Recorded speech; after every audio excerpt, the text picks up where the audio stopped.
Okay, so we have the Zhiyun Weebill S right here. Okay, and this is brand new. I just opened it right out of the box. Have everything balanced. You can see this is as balanced as it gets, at least on the tilt axis.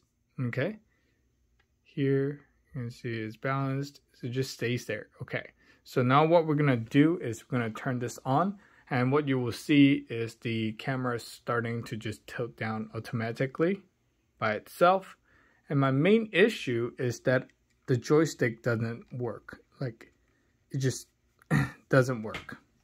As in, physically, I can't really move it. And this is not my first Weebill S, so I know how it should feel. But let's go ahead and film this. So I'm going to turn it on right now. First time.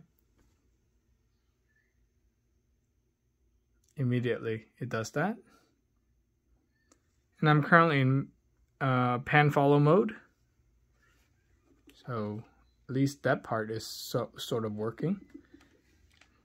And then here is me trying to push up, down, left.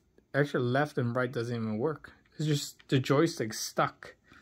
Okay, now I'm going to switch over to lock mode.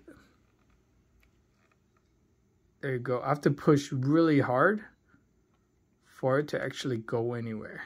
And actually, the joystick's the one that's broken. It only goes left. And when I hit left, it actually is inverted. And then when I hit right, nothing's happening. Up. Oh, when I hit up, it's going right. So there's something's wrong with the joystick, and that is